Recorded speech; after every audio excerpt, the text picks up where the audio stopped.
Eu quero essa noite compartilhar algo ao teu coração, que Deus falou muito ao meu espírito.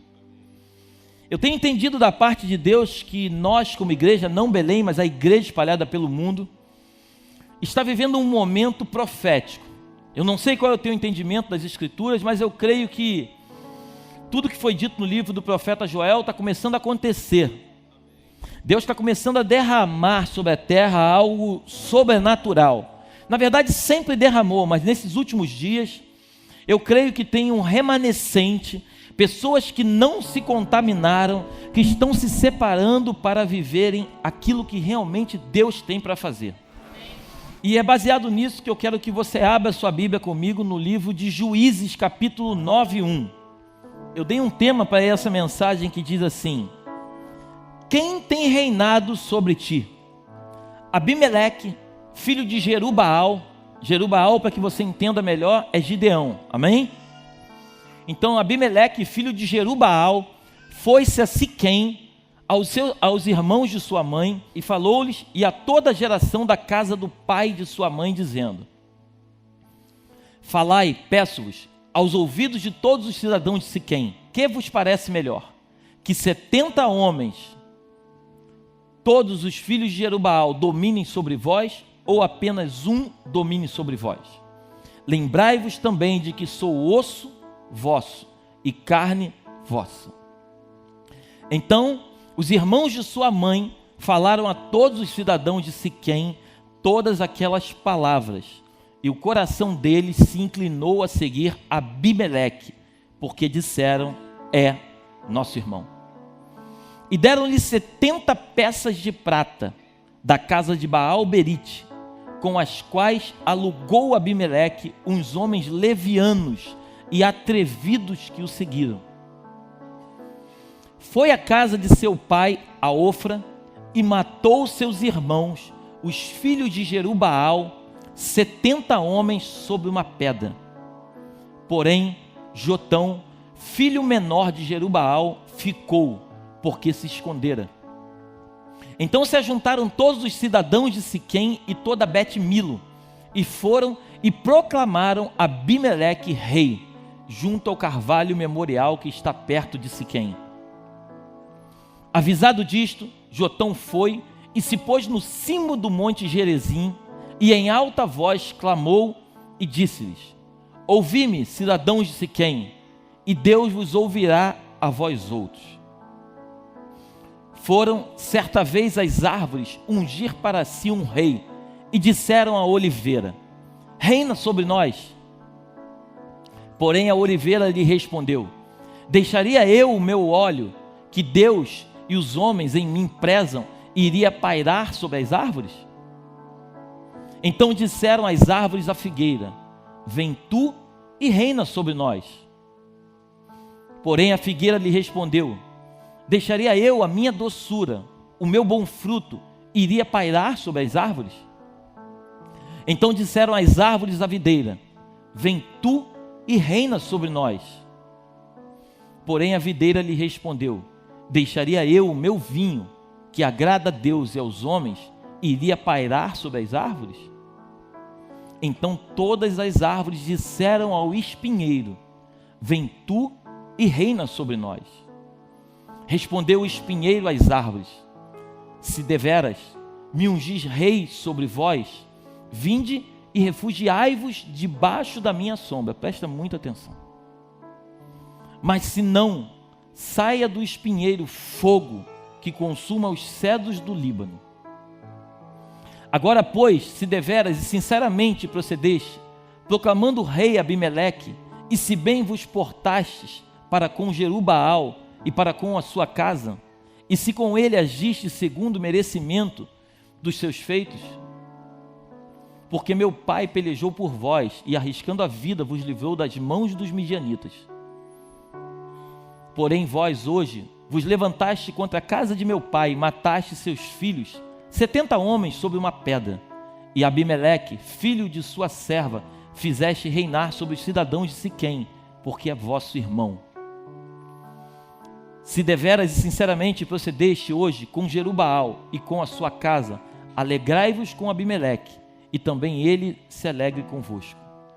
Mas se não, saia fogo de Abimeleque e consuma os cidadãos de Siquém e de Bet-Milo, e saia fogo dos cidadãos de Siquém e Bet-Milo e consuma Abimeleque.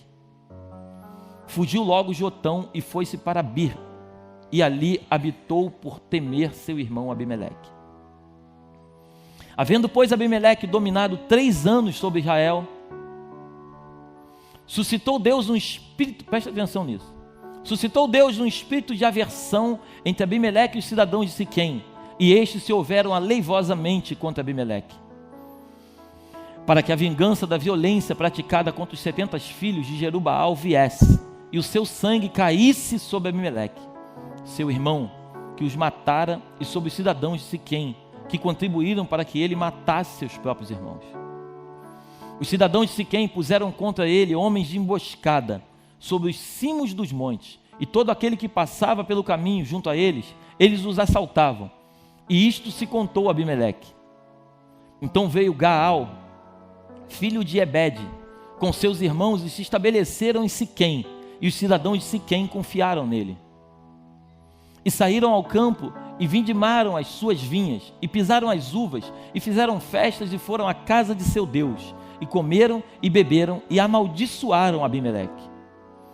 Disse Gaal, filho de Ebede: quem é Abimeleque, e quem somos nós de Siquém, para que o sirvamos? Não é porventura filho de Jerubaal? E não é Zebu o seu oficial? Servi antes aos homens de Amor, pai de Siquém, mas nós, por que serviremos a ele? Quem dera estivesse este povo sob a minha mão, e eu, presta muita atenção, e eu expulsaria Abimeleque e lhe diria: multiplica o teu exército e sai. Ouvindo Zebu, governador da cidade, as palavras de Gaal, filho de Ebede, se acendeu em ira, e enviou astutamente mensageiros a Abimeleque, dizendo: eis que Gaal, filho de Ebede, e seus irmãos vieram a Siquém e alvoroçaram a cidade contra ti. Levanta-te, pois, de noite, tu e o povo que tiveres contigo, e ponde-vos emboscada no campo. Levanta-te pela manhã ao sair do sol, e dá de golpe sobre a cidade, e saindo contra ti Gaal com a sua gente, procede com ele como puderes. Levantou-se, pois, de noite Abimeleque e todo o povo que com ele estava, e se puseram emboscada contra Siquém em 4 grupos. Gaal, filho de Ebede, saiu e pôs-se à entrada da porta da cidade. Com isto, Abimeleque e todo o povo que com ele estava se levantaram das emboscadas. Vendo Gaal aquele povo, disse a Zebu: eis que desce gente dos cimos dos montes. Zebu, ao contrário, lhe disse: as sombras dos montes vês por homens. Porém Gaal tornou ainda a falar e disse: eis ali desce gente defronte de nós, e uma tropa vem do caminho do carvalho dos adivinhadores. Então lhe disse Zebu: onde está agora a tua boca com a qual dizias: quem é Abimeleque para que o sirvamos? Não é este porventura o povo que desprezaste? Sai, pois, e peleja contra ele. Saiu Gaal diante dos cidadãos de Siquém e pelejou contra Abimeleque. Abimeleque o perseguiu, Gaal fugiu de diante dele, e muitos feridos caíram até a entrada da porta da cidade. Abimeleque ficou em Arumá, e Zebu expulsou a Gaal e seus irmãos para que não habitassem em Siquém. No dia seguinte saiu o povo ao campo. Disto foi avisado Abimeleque, que tomou os seus homens e os repartiu em 3 grupos, e os pôs em emboscada no campo. Olhando, viu que o povo saía da cidade, então se levantou contra eles e os feriu. Abimeleque e o grupo que com ele estava romperam de improviso e tomaram posição à porta da cidade, enquanto os 2 outros grupos deram de golpe sobre todos os quantos estavam no campo e os destroçaram. Todo aquele dia pelejou Abimeleque contra a cidade e a tomou, matou o povo que nela havia, e assolou-a e a semeou de sal. Tendo ouvido isto, todos os cidadãos da torre de Siquém entraram na fortaleza subterrânea, no templo de El-Berite. Contou-se a Abimeleque que todos os cidadãos da torre de Siquém se haviam congregado. Então subiu ele ao monte de Salmão, ele e todo o seu povo. Abimeleque tomou de um machado e cortou uma ramada de árvore, e a levantou e pô-la no ombro, e disse ao povo que com ele estava: o que me viste fazer, fazei-o também vós depressa. Assim Cada um de todo o povo cortou a sua ramada e seguiram Abimeleque, e as puseram em cima da fortaleza subterrânea e queimaram sobre todos os da torre de Siquém, de maneira que morreram todos, uns 1000 homens e mulheres. Então se foi Abimeleque a Tebes e a sitiou e a tomou. Havia, porém, no meio da cidade uma torre forte, e todos os homens e mulheres, todos os moradores da cidade, se acolheram a ela e fecharam após si as portas da torre e subiram ao seu eirado. Abimeleque veio até a torre, pelejou contra ela e se chegou até a sua porta para incendiar. Porém, certa mulher lançou uma pedra superior de moinho sobre a cabeça de Abimeleque e lhe quebrou o crânio. Então chamou logo ao moço, seu escudeiro, e lhe disse: desembainha a tua espada e mata-me, para que não se diga de mim, mulher o matou. O moço o atravessou e ele morreu. Vendo, pois, os homens de Israel que Abimeleque já estava morto, foram-se cada um para a sua casa. Assim, Deus fez tornar sobre Abimeleque o mal que fizera seu pai, por ter aquele matado os seus 70 irmãos. E para fechar, de igual modo, todo o mal dos homens de Siquém, Deus fez cair sobre a cabeça deles. Assim veio sobre eles a maldição de Jotão, filho de Jerubaal. Feche seus olhos, por favor, e coloque a mão sobre o seu coração. Pai, louvado seja o teu nome, engrandecido seja a tua palavra. Eu te peço nesta noite, Espírito Santo, que tu possas me usar de uma maneira que só tu pode. Não permita que a minha pessoa venha atrapalhar aquilo que tu tens para fazer esta noite. Fala com cada um dos teus filhos que tu trouxe a esta casa e os revela somente aquilo que a tua palavra tem para revelar. Eu te agradeço por esta noite e te peço que somente o teu Espírito, Pai, possa se fazer presente neste altar.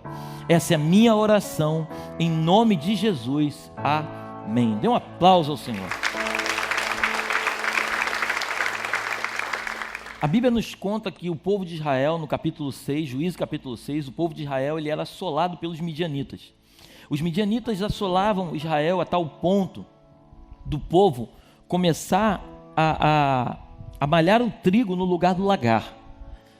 O povo se escondia dos midianitas, porque tudo que o povo de Israel colhia, os midianitas vinham e tomavam. Chegava no momento da colheita, os midianitas invadiam Israel e tomavam tudo. Então eles faziam literalmente que aquele povo fosse escravo deles. Então tamanho era o pavor sobre Israel. A Bíblia levanta um homem chamado Jerubaal, em outras palavras chamado Gideão. Aquele homem se sente incapaz, ele diz que ele é o menor da sua casa. E Deus levanta aquele homem guerreia contra os midianitas e prevalece. E ele traz libertação sobre o povo de Israel. E tem um momento que quando Israel é libertado por Gideão, o povo tenta aclamar Gideão como rei. E olha o que Gideão diz. Juízes 8, 22. Então os homens de Israel disseram a Gideão: domina sobre nós, tanto tu como teu filho e o filho do teu filho, porque nos livraste do poder dos midianitas. Olha o que Gideão responde. Porém Gideão lhes disse: não dominarei sobre vós, nem tampouco meu filho dominará sobre vós. O Senhor vos dominará. O que Gideão estava dizendo é o seguinte: olha, apesar de eu ter sido usado pelo Senhor para libertar vocês, eu não posso reinar sobre vocês, porque o verdadeiro rei de Israel não sou eu, é o Senhor. Então Gideão havia sido usado por Deus, e ele tinha tudo para ser aclamado como rei, mas ele não aceita essa aclamação, porque ele percebeu que ele não tinha poder nenhum para libertar ninguém. Era o Senhor que havia livrado Israel através da sua vida. Aí a Bíblia diz que Gideão ele teve vários filhos. Coloca para mim aí, 8:30. Teve Gideão 70 filhos, todos provindos dele, porque tinha muitas mulheres. 31. A sua concubina que estava em Siquém lhe deu também à luz um filho, e ele lhe pôs o nome de... Vai pegando aí, hein? Faleceu Gideão, filho de Joás, em boa velhice, e foi sepultado no sepulcro de Joás, seu pai, em Ofra, 2 Abias Ritas. Então Gideão teve 70 filhos, e um desses filhos era filho de uma concubina, de uma escrava. E esse camarada se chamava Abimeleque. Abimeleque, quando chega no capítulo 9, ele chega ali para os seus parentes, diz a Bíblia, vocês leram comigo, e ele fala assim: o que é melhor? Reinar sobre vocês 70 pessoas ou reinar somente uma pessoa? Tudo que Gideão havia dito era: eu não vou reinar sobre vocês, quem vai reinar é o Senhor. Mas Abimeleque chega ali diante dos seus familiares e fala assim: o que é melhor? Pergunta para o povo o que é melhor: 70 pessoas reinando ou somente uma? Como ele era parente dessas pessoas que ele havia dito, essas pessoas chegaram para o povo e disseram: o que é melhor? E fizeram a cabeça do povo para que o povo aceitasse Abimeleque, aclamasse ele como rei. Abimeleque rapidamente pega os seus irmãos, leva para cima de uma pedra e mata todos os seus irmãos. Aí de repente foge um mais novo, mais moço, chamado Jotão. Jotão chega em cima de uma pedra e ele conta uma parábola. E ele começa a dizer o seguinte: olha, haviam várias árvores e de repente chegou a oliveira. Perguntaram para a oliveira: reina sobre nós. Ela fala assim: não, eu não posso reinar sobre vocês. Afinal de contas, eu tenho algo muito especial com Deus e com os homens, eu não vou reinar sobre vocês. Chegaram para a videira, perguntaram a mesma coisa, ela deu a mesma resposta para a videira. E quando chegou no momento do espinheiro, a Bíblia diz que o espinheiro, ele disse o seguinte: eu vou reinar sobre vocês. A minha sombra vai cobrir vocês. E aí eu queria que você tentasse imaginar comigo um espinheiro fazendo uma sombra. Eu queria que você tentasse imaginar o que Jotão estava dizendo é que aquele povo estava fazendo através daquela parábola, exatamente através da vida de Abimeleque sobre aquele povo. A oliveira tipifica a unção, o derramar do Espírito Santo e dos dons espirituais na vida da igreja. A figueira representa aquilo que está ligado a Israel, igreja, como nação, profecia. Videira aponta para a igreja, para o plano de salvação através do sangue de Jesus. E o espinheiro, aquilo que é próprio da natureza humana e fere os outros. Não dá frutos, a prepotência de fazer algo que não pode fazer. E aí Jotão, depois de falar aquela parábola, ele foge com medo do seu irmão e vai embora. Vocês leram comigo que Abimeleque, não satisfeito, Deus fez com que o povo de Siquém e Abimeleque, um ficasse contra o outro.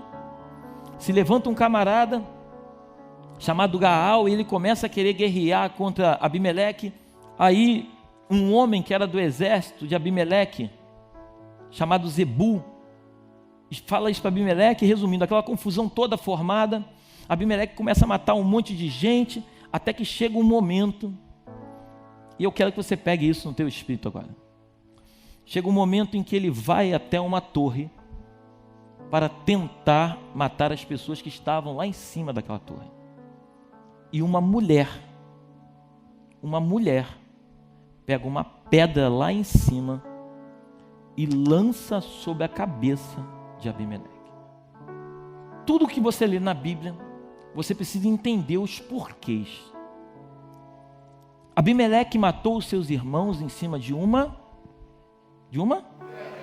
pedra. Abimeleque foi ferido por uma pedra. A pedra na Bíblia significa Jesus. Jesus é a pedra. A mulher na Bíblia tipifica a igreja. As portas do inferno não prevalecerão contra a igreja. A igreja que se refugia no alto, a igreja que sobe o mais alto da torre, que tem um encontro com o Salvador Jesus Cristo, que representa a pedra, pode todos os inimigos se levantarem, mas essa igreja sempre prevalecerá. Se eu fosse você, eu adorava o Senhor.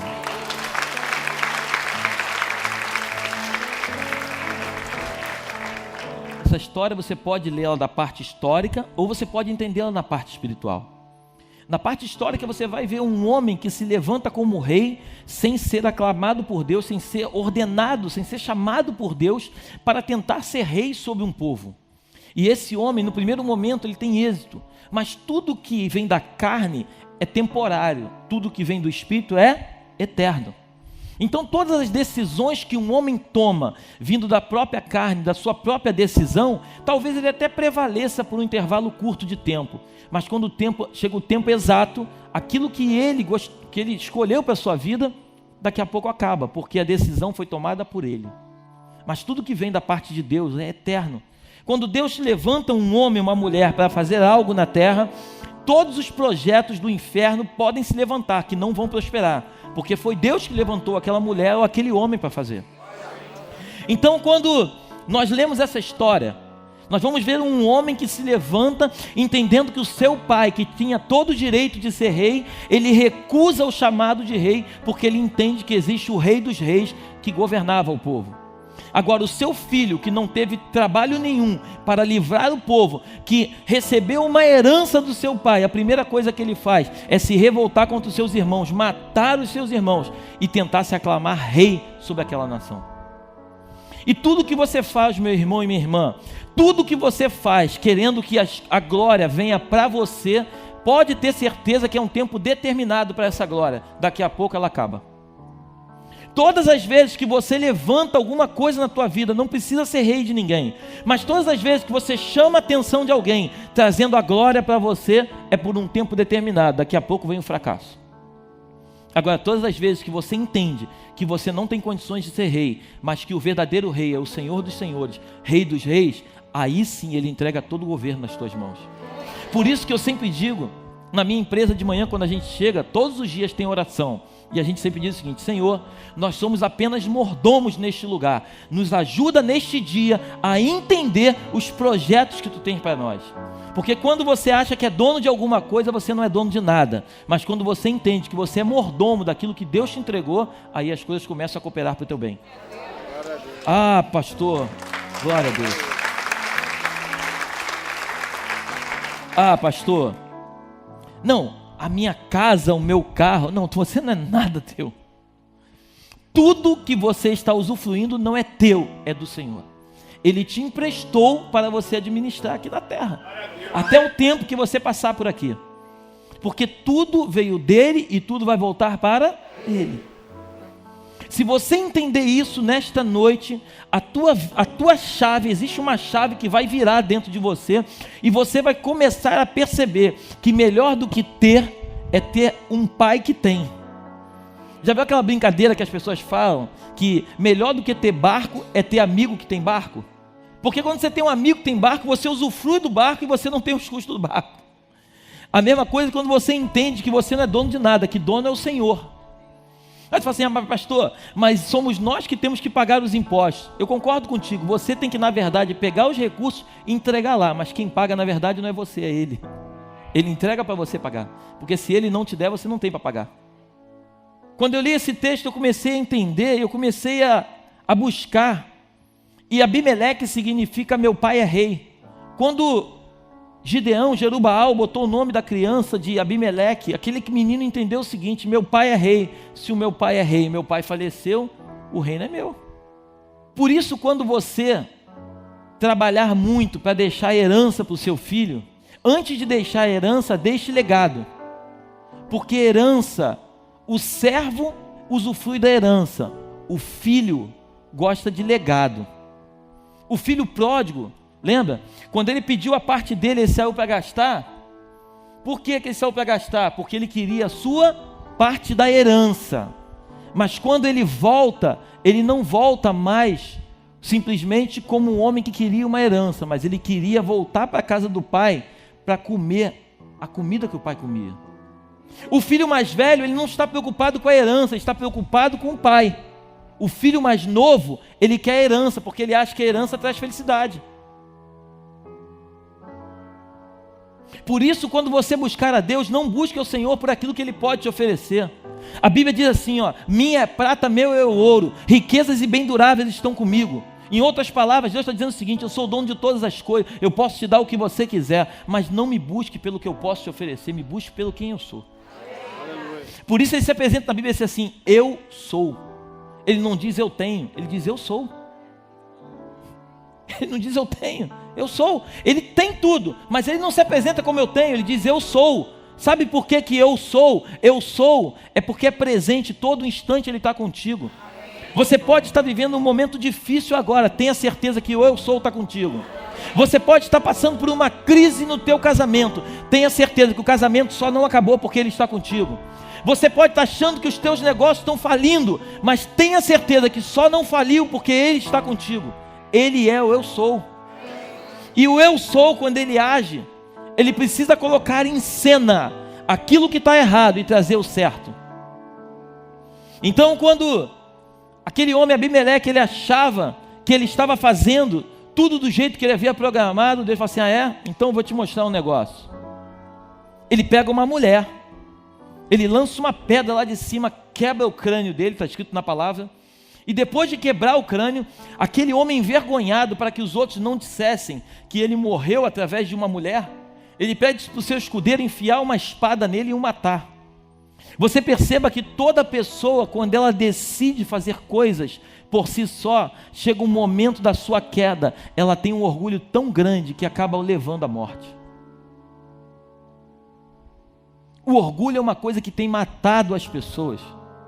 As pessoas tinham um padrão de vida e de repente esse padrão cai, e elas são tão orgulhosas de se renderem àquilo que Deus quer fazer, que elas não conseguem se submeter ao processo, e elas acabam morrendo.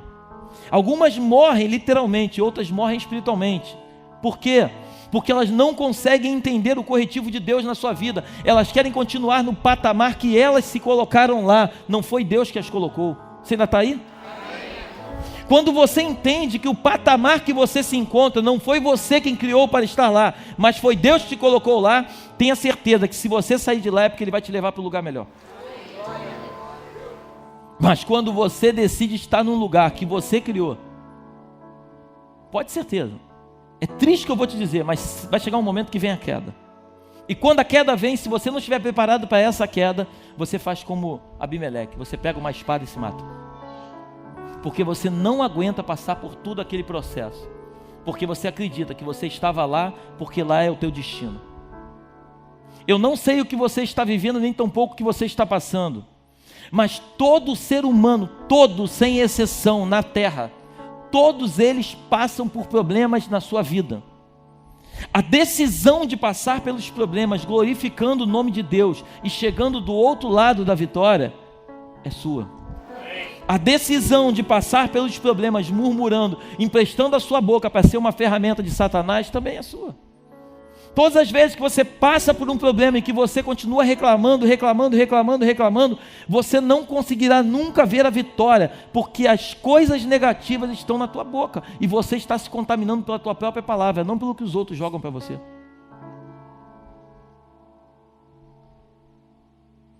Jotão se levanta ali e fala assim: pessoal, deixa eu falar uma coisa para vocês. Vocês acham de verdade que o espinheiro merece reinar sobre vocês? Essa foi a palavra de Jotão para aquele povo. O meu pai deu a vida por vocês, o meu pai entregou a sua vida para libertar vocês, e vocês acham de verdade que Abimeleque, um espinheiro, merece reinar sobre vocês? Como vocês vão ter sombra em cima de um espinheiro? Como vocês vão estar cobertos e vão estar protegidos por um espinheiro? Um camarada que foi capaz de matar os próprios irmãos por causa de poder, você acha que esse camarada ele tem condições de ser rei sobre vocês?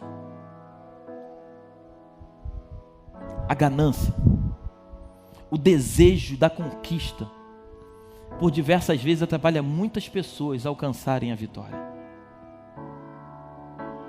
Tem pessoas que são tão obcecadas em conquistar aquilo que tanto desejam, que se esquecem por completo que até servos de Deus são. E aí pode até ser que um dia você prospere, mas essa prosperidade ela é passageira. A maior prosperidade na vida de um homem, creia nisso, igreja, não é você ter milhões numa conta. A maior prosperidade na vida de um homem é a ausência de necessidade.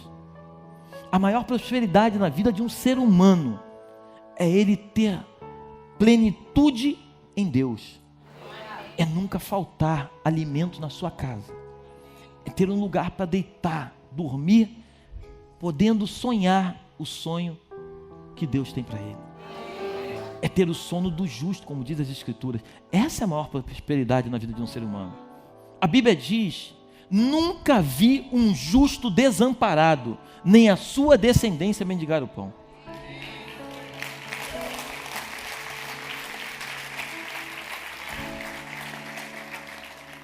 Aquela mulher no alto da torre, como eu disse para vocês, ela representa a igreja. A igreja é a figura na Bíblia da mulher.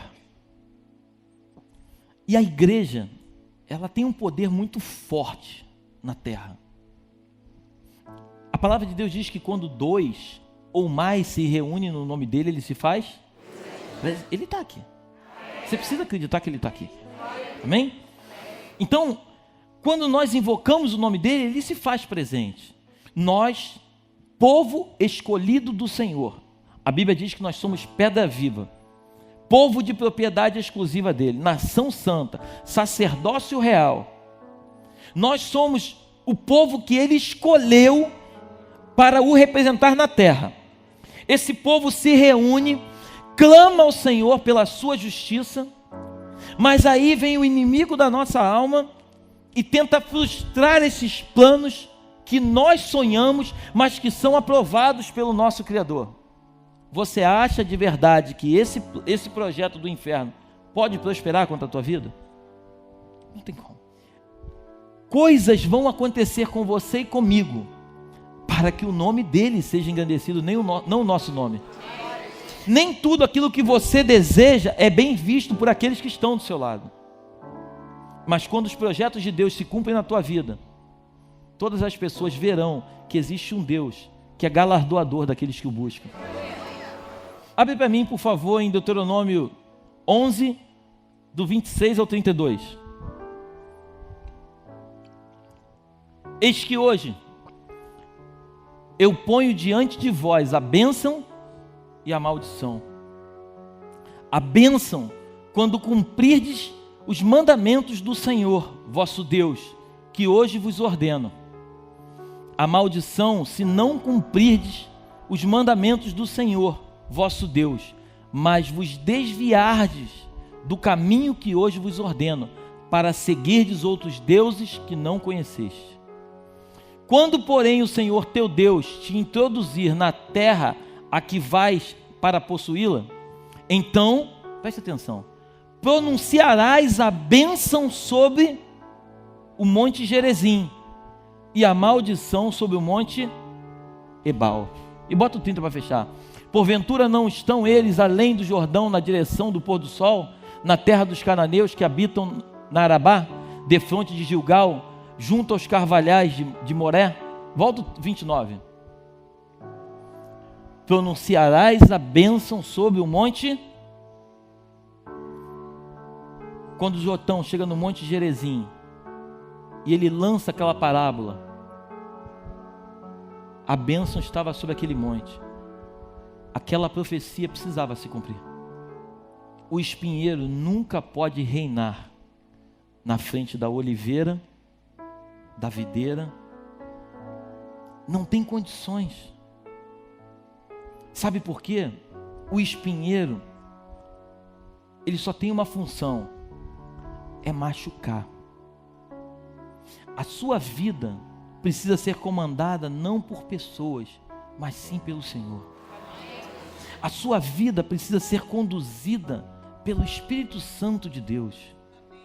Jesus, quando ele está com os discípulos, fala assim: olha, eu vou voltar para o Pai, mas eu vou deixar um com vocês, que é o Consolador, chamado Espírito Santo, o Espírito da verdade.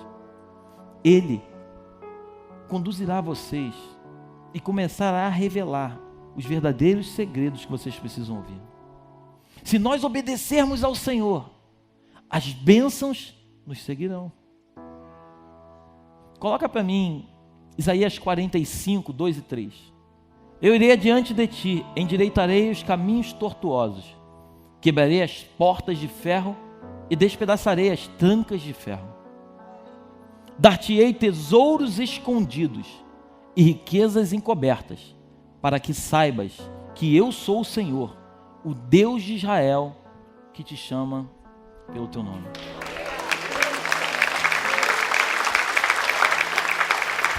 Nós precisamos cultivar a oliveira, a figueira e a videira. Porque se você não cultivar isso dentro do seu lar, o espinheiro vai reinar. E quando o espinheiro reina, ele reina para machucar. E o espinheiro, ele não é um projeto de Deus na sua vida. O projeto de Deus é que a oliveira, a videira e a figueira reine sobre a tua casa. Porque quando os três reinam, há paz, há sombra, há conforto. É debaixo desses três que você consegue receber refrigério. Muito mais do que ter, é ser. Quando você é, tudo o que você deseja é promessa do Todo-Poderoso, que as bênçãos te sigam. Você não segue as bênçãos, elas precisam seguir você. Ao invés de você ficar desesperado, correndo atrás de dinheiro, você vai começar a ser no Senhor. Mas pastor, mas o outro, eu não me importo com o outro. Eu para ser, eu não preciso de ninguém para me ajudar a ser. Eu sou quem eu sou. E Cristo precisa entender o que está proposto no meu coração. O Senhor não olha para nada a não ser a essência do nosso coração. E se a tua essência for boa, tenha certeza que a videira, a oliveira e a estão ligados. E a figueira vão fazer parte da tua vida. Que Deus te abençoe essa noite.